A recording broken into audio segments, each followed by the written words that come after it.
জুলাই বিপ্লব পরবর্তী বাংলাদেশের প্রতিটি ক্যাম্পাসে ছাত্র সংসদ নির্বাচনকে কেন্দ্র করে একটা আমেজ তৈরি হয়েছে এবং জুলাই বিপ্লবের আমাদের যে 9 দফা ছিল, এই 9 দফার অন্যতম একটি দফা হলো বাংলাদেশের প্রতিটি ক্যাম্পাসে ছাত্র সংসদ নির্বাচন দিয়ে দেওয়া। জুলাই বিপ্লব পরবর্তী প্রথম ঢাকা বিশ্ববিদ্যালয় কেন্দ্রীয় ছাত্র সংসদ নির্বাচন অনুষ্ঠিত হয়। নির্বাচনের সময় আমরা দেখতে পেয়েছি চমৎকার একটা গণতান্ত্রিক পরিবেশ, যে গণতান্ত্রিক পরিবেশের জন্য আমাদের শহীদরা জীবন দিয়েছিল। সকল প্রার্থীরা আমরা একসাথে একই টেবিলে বসেছিলাম, একই সাথে আমাদের মধ্যে ডায়ালগ করেছি, ডিবেট করেছি। বিশ্ববিদ্যালয় নিয়ে আমাদের স্বপ্ন কি, আমাদের ভাবনা কি, চিন্তা কি, বাংলাদেশ নিয়ে আমাদের ভাবনা কি, এই সকল ভাবনাগুলো আমরা পরিষ্কার করেছি এবং এর মাধ্যমে সারা দেশব্যাপী চমৎকার একটা গণতান্ত্রিক সৌন্দর্যের বার্তা আমরা দিতে পেরেছি। এবং ডাকসু নির্বাচন পরবর্তী বাংলাদেশে আরো 5টি ক্যাম্পাসে ছাত্র সংসদ নির্বাচন অনুষ্ঠিত হয়েছে, চাকসু, জাকসু, রাকসু, জকসু, এবং প্রত্যেকটা নির্বাচন খুবই সুস্থভাবে হয়েছে। শিক্ষার্থীরা দীর্ঘদিন ধরে গত 16 বছরে বাংলাদেশে যে গণতন্ত্রহীনতা ছিল, আমাদের যে ভোটাধিকার অধিকার ছিল না, সে অধিকার আমরা নতুন ভাবে আমরা ফিরে পেয়েছি এবং আমরা শিক্ষার্থীদের উৎসাহ দেখতে পেয়েছি। এই নির্বাচনগুলোর মাধ্যমে বাংলাদেশে কোনো দল অথবা কোনো বর্গের বিজয় হয়নি, এর মাধ্যমে গণতন্ত্রের বিজয় হয়েছে। আমরা শিক্ষার্থীদের যে উচ্ছ্বাস দেখতে পেয়েছি, সে উচ্ছ্বাস দেখে সারা দেশব্যাপী একটা নতুন চমৎকার একটা বার্তা আমরা দিতে পেরেছি। এই ধারাবাহিকতায় আমাদের আরো ক্যাম্পাসগুলোতে নির্বাচনের তারিখ ঘোষণা হয়েছিল। শাহজালাল বিজ্ঞান ও প্রযুক্তি বিশ্ববিদ্যালয় ছাত্র সংসদ নির্বাচনের তারিখ ঘোষণা হয়েছিল। পরপর অনেকবার পেছানোর পরে সর্বশেষ 20 জানুয়ারি ফাইনাল তারিখ নির্ধারণ করা হয়। আরেকটি হচ্ছে বেগম রোকেয়া শহীদ আবু সাইদের বিশ্ববিদ্যালয়, বেগম রোকেয়া বিশ্ববিদ্যালয়ের কেন্দ্রীয় ছাত্র সংসদ নির্বাচন 21 জানুয়ারি হওয়ার কথা ছিল।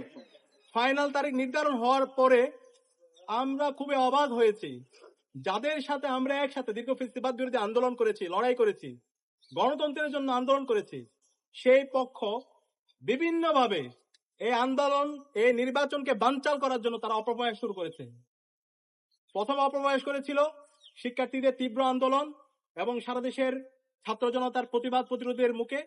তখন এই নির্বাচন বানচালে তারা ব্যর্থ হয় এবং আমাদের জায়গা থেকে ঢাকা বিশ্ববিদ্যালয় কেন্দ্রীয় ছাত্র সংসদের পক্ষ থেকে আমরা নির্বাচন কমিশনার এবং নির্বাচন সচিব সহ দায়িত্বশীল পর্যায়ের সাথে কথা বলি।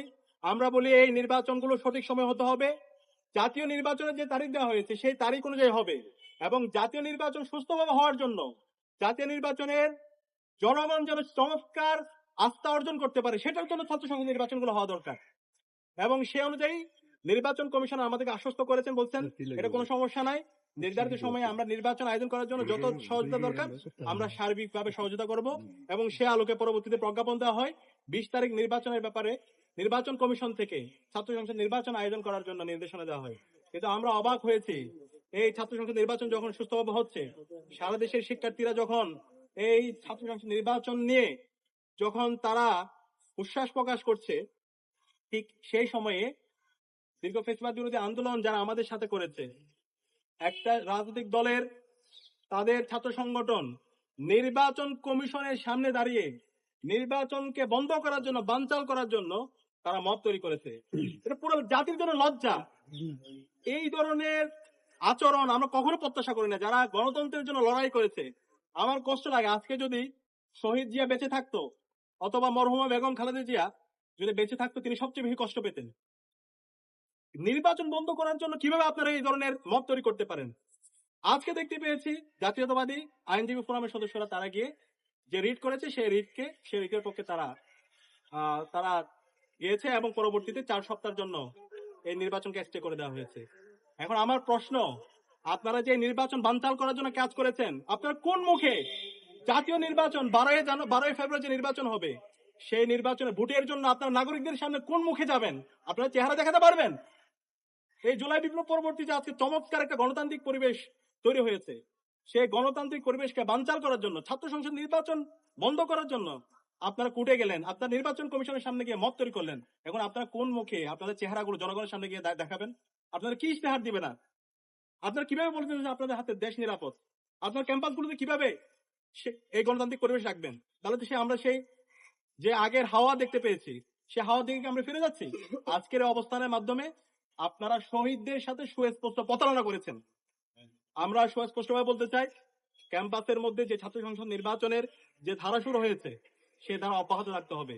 বাংলাদেশের প্রতিটি ক্যাম্পাসে শিক্ষার্থীদের নির্বাচিত প্রতিনিধিরাই প্রতিটি ক্যাম্পাসে নেতৃত্ব দিবে এবং এই নির্বাচনের মাধ্যমে আমি আবারও বলছি, এখানে কোনো রাজনৈতিক দল, ছাত্র সংগঠন বিজয়ী হচ্ছে না।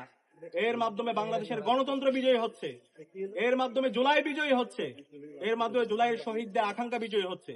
সুতরাং কেউ যদি এই নির্বাচন বন্ধ করার জন্য সামনে থেকে পেছন থেকে গুপ্ত সুপ্ত অবস্থায় অথবা প্রকাশ্যে আপনারা মেকানিজম করেন, ছাত্র সমাজ বরদাস্ত করবে না। কে কি করতেছেন সবার আমলনামা আমাদের কাছে আছে, আমরা জাতির কাছে প্রকাশ করে দিব।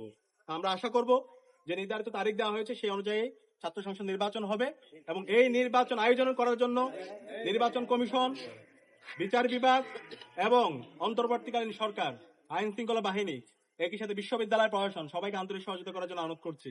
আপনারা বিশ্ববিদ্যালয় প্রশাসন এখানে দায়িত্বটা সবচেয়ে বেশি। বিশ্ববিদ্যালয় প্রশাসন যদি আপনারা বিগত ফেসিবাদী আমল থেকে আপনারা শিক্ষা না নেন, তাহলে আপনারা আপনাদের অবস্থান কি হবে সেটা আপনারাই ছাত্র জনতা ঠিক করে নেবে। আমরা আশা করব আপনারা ছাত্রদের পক্ষে অবস্থান নেবেন। অন্তর্বর্তীকালীন সরকারকে অনুরোধ করব এই জায়গায় দায়িত্বশীল আচরণ করার মাধ্যমে, সঠিক সময়ে নির্বাচন হওয়ার মাধ্যমে, শিক্ষার্থীদের নির্বাচিত প্রতিনিধির মাধ্যমে বাংলাদেশে গণতান্ত্রিক ধারার যে ধারা শুরু হয়েছে গণতান্ত্রিক চর্চা, সে দ্বারা অব্যাহত রাখতে আপনারা আন্তরিকভাবে সহায়তা করবেন। আর তার যদি ব্যর্থ হয়, দেশের মুক্তিকামী ছাত্র জনতাকে সাথে নিয়ে আমরা সারা দেশব্যাপী দুর্বার আন্দোলন গড়ে তুলব।